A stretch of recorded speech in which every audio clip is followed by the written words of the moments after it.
Welcome to the Wishbeads podcast. I am so excited because I have Fisch, otherwise known as Jacq Fisch, which sounds like an action hero, and who is a fabulous writer. She's a writing coach. She also has an incredible online community called Write Like a MOFO, which is currently at capacity and opens up a couple times a year.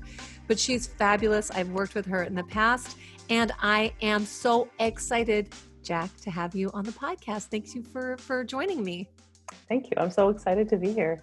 Oh, I have to say, I don't know if I told you this, but writing used to be, and still can be for me, even though now I've written a book, but a point of angst, because I'm a talker by nature.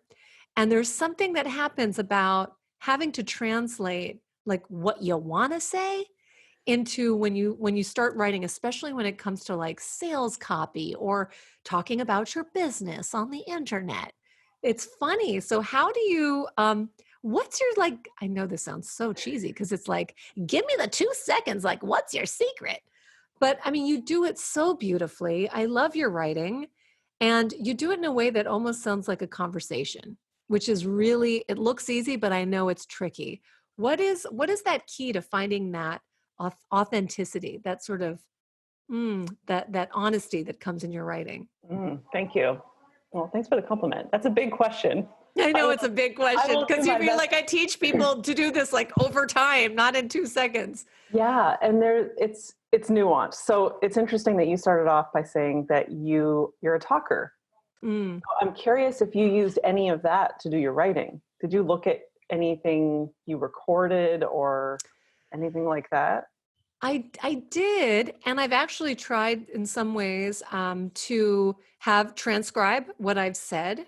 Mm-hmm. I've also, now that technology gets better and better, I find that I use my phone and it'll do that. It's not auto translate or whatever that device is, so you can dictate it. Mm-hmm. And I will find that even though I'm talking, when I'm using those things, I am articulating like crazy so that the Google can get it correctly, or the Apple or whatever, the Siri, or who knows, whatever AI is there. But I do find that there is definitely patterns that arise the way I naturally speak. So I am leaning on it more and more. Yeah. But I think so that's one piece of it. But I also think that there's this assumption, this incorrect assumption that we have, that when it comes to thinking the way you should do something, this is really an issue with me. Then you assume that it can't be the way you talk. It's the way that you think people expect you to sound, right? And I feel like that comes with wishing, and we'll talk about this later, but like when you're writing a wish, like, well, I should wish for optimal health, or I should wish for blah, blah, blah, blah, blah. But what do you really want to say? What do you really want to wish for? So I'm kind of like, what's that? What's the key to cracking that guy? Got it. Well, we know we shouldn't be shoulding. All of you shouldn't be. Oh, I just shoulded on you. It's okay. I know what you're saying. It's practice. It takes practice. So the reason I asked that right away about you speaking and then turning it into writing, people like processing information in 2 ways. They're process stuff internally. Those people are typically find an easier time writing. And those are people who take to a journal and start writing it out. And it doesn't mean it's going to be perfect. So writing is one thing, editing is a whole other thing, which you've written a book. So you know. Mm-hmm. Getting the words out is goal number 1. So I always recommend people use the easiest way to get the words out. So for you, that could be using a transcription app and then having a transcription to edit from instead of coming up from nothing. And it takes practice. And a lot of people, until they hear themselves saying what they think their people want to say, they're like, oh wait, that's not how I would say it. In conversation, we have a more relaxed tone. We use contractions most often. I would say number 1 thing, if you want to make writing conversational, just write contractions everywhere. Isn't And it it will funny? feel much more natural. That is so funny that you said that, because my natural when I'm writing, I don't. And then Right. I always go back and I'm like, why is it so formal? Like just always. That is so interesting. Yes. That is a Which is great tip. fine. So even if you have that awareness, so when you go back and edit, you can do a find replace and change all your common contractions that you missed Yeah. and do that later. So Yeah. it doesn't need to come out perfect when it comes out of your fingertips or out of your mouth. It rarely happens that way. Yeah. And it's interesting you touched on how do you find like that authentic voice, that truth. Mm-hmm. That's practice. And I also believe that you create it. So it's not something you find. I hear some people say, how do I find my writing voice? How do I find my blogging voice? Oh, it's so Like, smart. Yeah. if you had to find it, what if you never found it? That Oh my gosh, stinks. I love that you're saying this. So, Yeah. and we change. So I've been blogging, I think, since 2012-ish. Mm, And I go back and look at those blog posts and I'm like, ugh, it's cringy. If I didn't yeah. do that though, I wouldn't be able to keep going. So you have to do the work that you might cringe at later. Good enough. Just do it. 80% done. Move on. I love that you talk about practice, because I also think that we underestimate, or we don't want to truly acknowledge that things take work. And, I used to really beat myself up with the notion, I used to panic around writing. And in our family, I was the performer, the talker, and my brother was the writer. He's also much more introverted than I am. And he was a really great student. And I remember growing up, whenever I had an assignment like writing a term paper, or, I would just groan over it. I had such a mental block, like, oh, it's so much work. And I would lose so much energy in just the concept that I wasn't good at it, that it would take forever, and I would procrastinate, and I would take whatever situation in front of me and I would turn it into this absolute monster. So then cut to, you get through school and you get through college. At one point, I'm so embarrassed to admit this, but at one point in college, we were on Christmas holiday or whatever, and I paid my brother $50 to write my paper. And I had already outlined, I had done all the work, all the research. And I was like, this, and he's like, what is wrong with you? Why would you give me money to do this? He did take the money, by the way. Right. Why would you your whole paper is right here. He's like, just write it. He's like, I wouldn't even have to learn anything about it. All of the information is here. Just write the thing. And I'm like, but I can't. I would rather pay you than do it. And I did. I sat by the pool and he wrote my paper. Yeah. But that seed that I planted, then when I was writing my own blog for alexafischer.com prior to Wishbeads, I literally would agonize over it. And I wasn't in the position to hire anybody to be a copywriter for me. I was starting it out. I had to do it. Even though I had a video that I made, I would have to write the accompanying text, or I'd have to write the newsletter. And it was only through practice. Mm-hmm. It was only through practice that I was like, okay, I can do this. These aren't, earth-shatteringly fabulous newsletters, but it was just showing up and doing it and doing it and doing it and doing it. And, and that's actually the principle behind Wishwork. It does take a little bit of work. That's it. Absolutely. It's practice.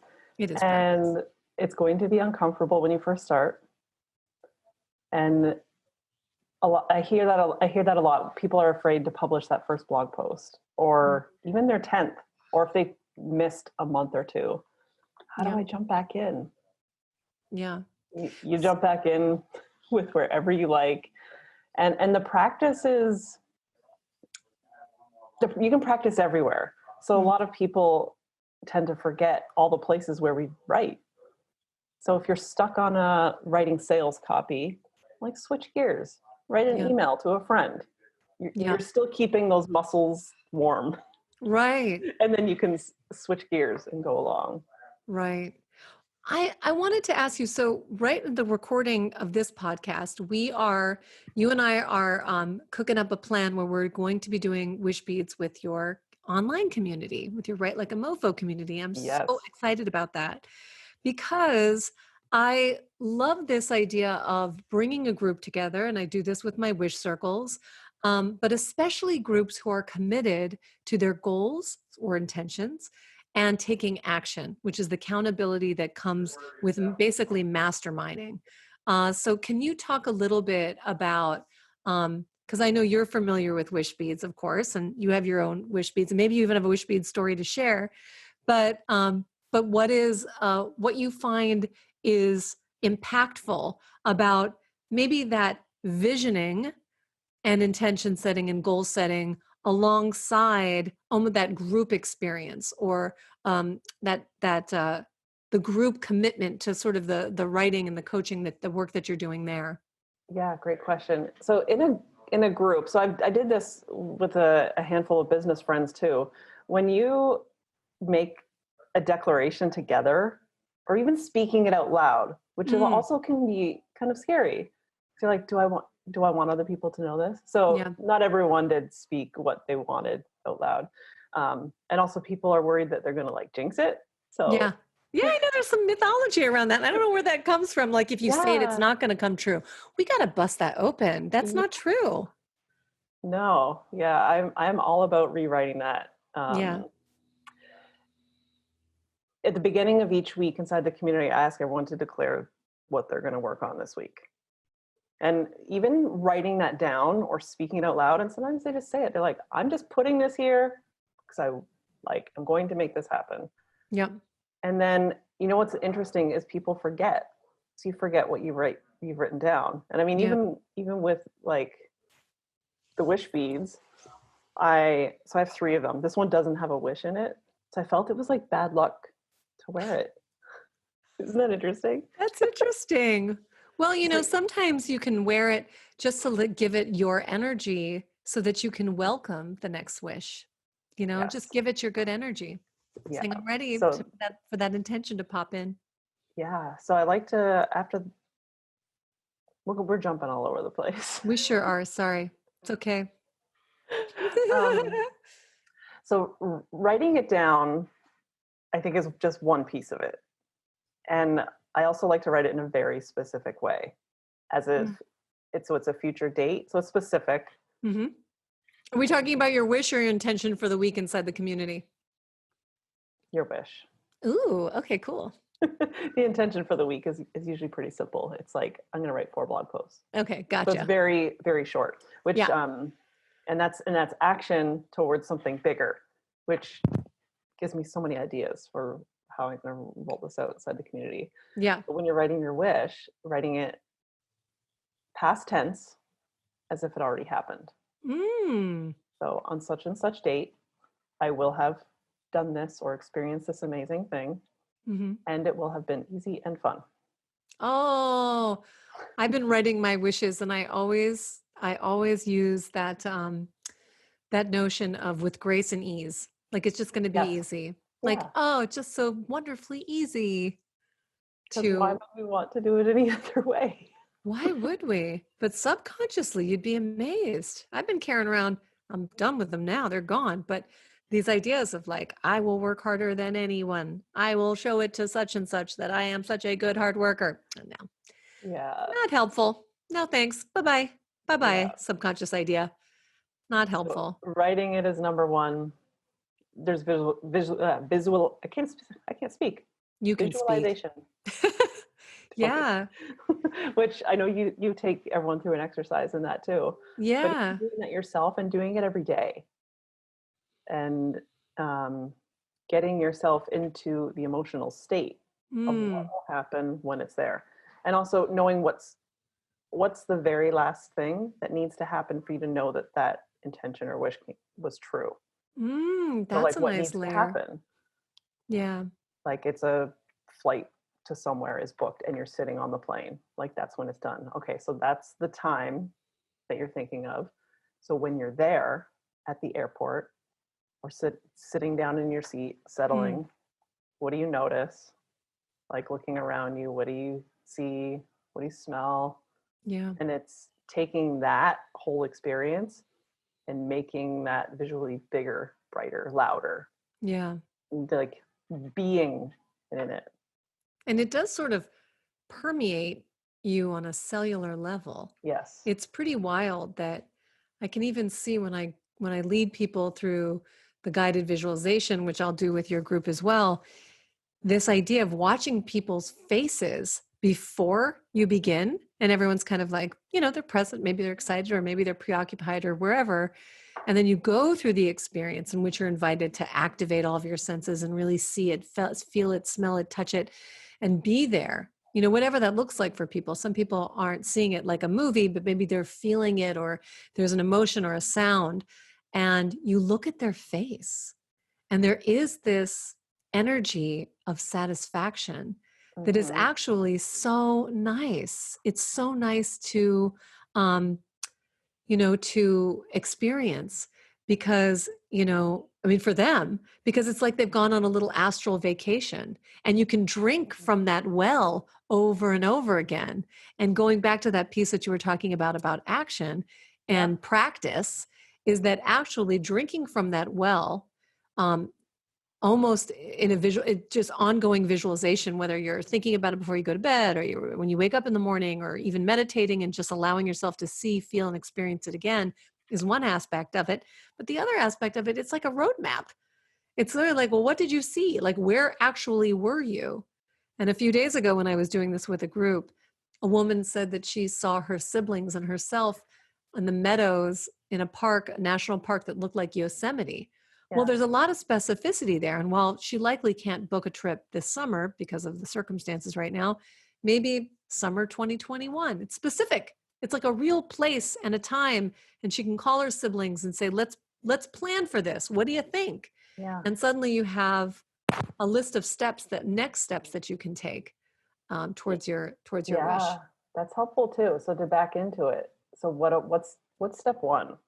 Yeah. Is that buy a book about your destination? Yeah. Like, Yeah. okay, as a lofty goal, a lot of people come into the community and say, I want to write a book. Okay. Like, see the end. What's your date? What's your goal? What's step Yeah. one? Yeah. Make an What's step outline. one? Yeah. Because it can feel so out of reach.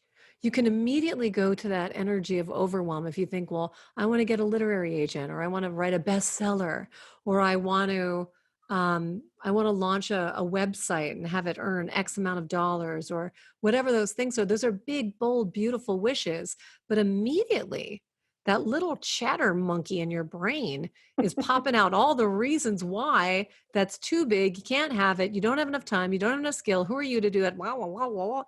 Mm-hmm. And I think the power lies in seeing it. Just allow yourself to see it, and then trust that you don't have to, like, just start small. Just there's like a little logical, like teeny little step, one little step after another little step, and you'll get there.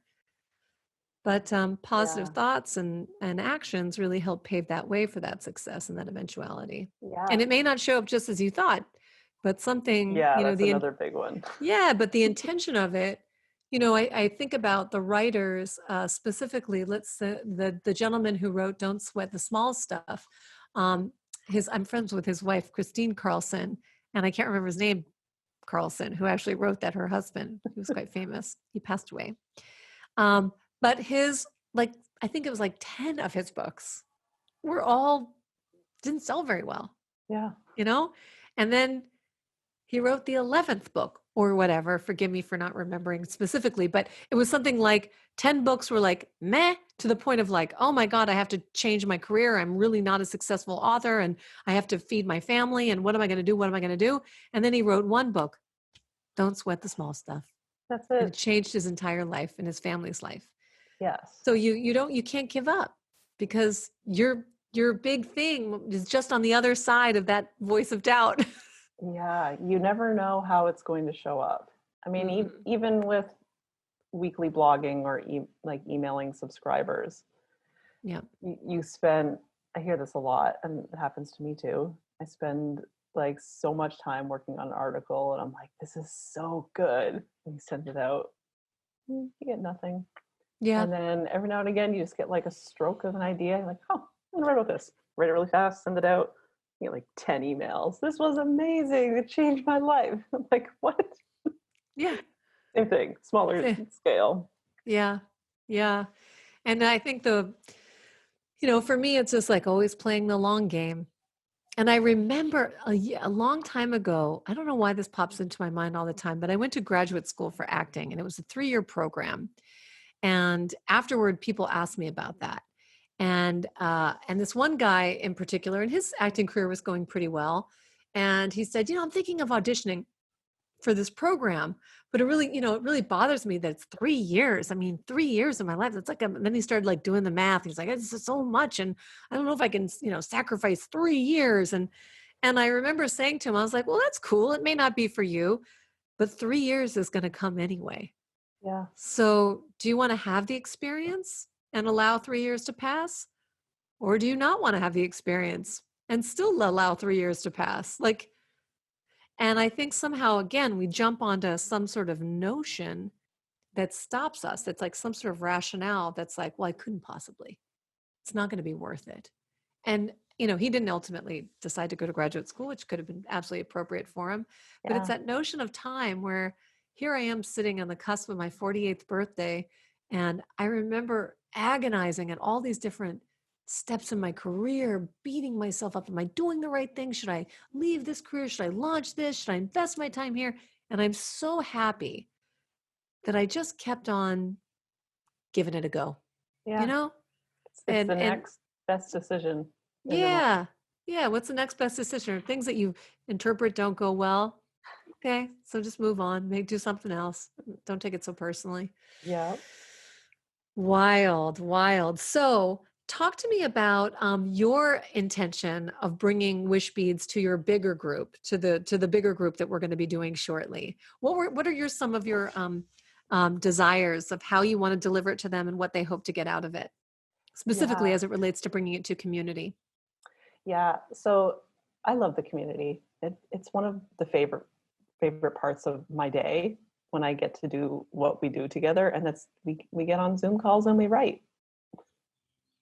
And what's really interesting is the power that happens in there, where we'll come to a session and some people are like, I'm not sure what I want to work on today. Or they say, I'm going to work on this one thing. And then like, I just got to download. This happened this morning. I got a download about a piece that had to go into my book. And I just wrote 1,000 words so easily. Awesome. So they all have goals. And in that particular person's case, she has a goal to write a book and isn't dedicating as much time as she would like to it. So I think it further makes each session more powerful because we have dates on the calendar 3 or 4 times a week to come and do the work. So it's like, okay, here you're going to make your intention. I'll see you Monday, Wednesday, and Friday, where you do a little bit on that. So I think it will help anchor that bigger intention. And when everyone joins the community, I ask them, like, what are you hoping to get? Mm-hmm. What are you here to accomplish? Mm-hmm. And it's often, I want to write more. I want to put my work first. Like so often people put client work first, day jobs first, or something like that. Family, and their stuff comes last. Or when they do find the time or they discover a pocket of time, they feel like they should be doing something different. Yeah. Making money, selling, doing something different for self-care that's not writing. So some people think it feels indulgent. So I really think it's going to make an even more powerful reminder for the work people are doing there. And work is what you said too. It's work. No one can do it for you. And I love this. I really love this idea of it's the power of putting it in your calendar. And by making it a group experience, you are holding yourself accountable. People are going to know if you're blowing it off and you're not showing up. And there's something very different about like seeing each other's faces. And because just that tiny little accountability is so huge. And how I wrote my own book was I broke it down and I had a deadline with my editor and it was just in the calendar. And my book is short. The chapters are really about the Wishwork and the steps I'd already written. Like they were already in a little paperback journal that I had already created the Wishwork steps, but I knew that I wanted to create like little stories around those steps, just a little Mhm. something. And I mean, they were so short little chapters. And yet I had felt that I would like create this retreat experience for myself and write my book. I never did. Which sounds lovely. Right? It does. It's a concept, but I would have like booked some Airbnb somewhere beautiful and then gone there and panicked because I was supposed to suddenly be this like writing goddess, Yeah. Nope, didn't happen. So I put in my calendar just like send 3 chapters, and then 3 weeks later, send 3 chapters, 3 weeks later, send 3 chapters. And the truth is, I actually don't remember writing my book. I don't I, have a recollection because yep. all I would do is book out a teeny bit of time because I knew I just had a deadline. Like I had to send it to her. And Mhm. and she had allocated a certain amount of time to work with me. So it wasn't like she was just going to wait endlessly for me to get Yeah, around you to can't sending her miss a the draft. boat. So it was like, I have a job. My job is my book and it's due on these dates. And I remember the last chapter. I think the kids needed to go. We were going somewhere. It was a Saturday and they're waiting on me. And I remember my youngest being like, come on, mommy, we got to go. And I was like, I literally just need to write the last chapter of my book. Like, just give me a sec. And I sat there and I just was like, okay.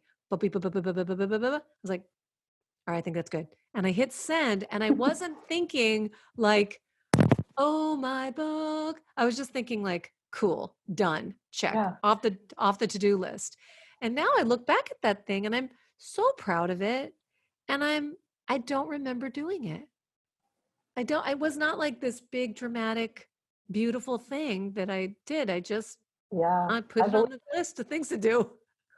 I think I told you I'm in it. I'm in revision land right Yeah, now. I'm so good. 2, maybe 3 years in, Yeah, which if I didn't start it, I'd have right? nothing. 3 years is going to go by anyway. Yeah, those dates are on the calendar when I Yeah, need to get it to the editor. And you're right, I don't remember most of it. Like, and yeah, especially as I'm revising it, I'm revisiting chapters and I'm like, who wrote this? Oh, I this know. was me. This is I know. interesting. I know. It's funny every morning on Instagram for at 8:30 I do the Wishwork. It's called Wishwork and Whatnot. Sometimes I go on tangents.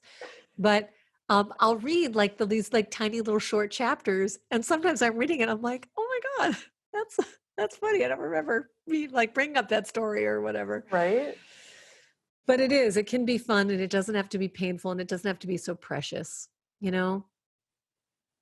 And I feel like now that we're home so much at the time of this recording, we're like in the throes of this pandemic and staying at home.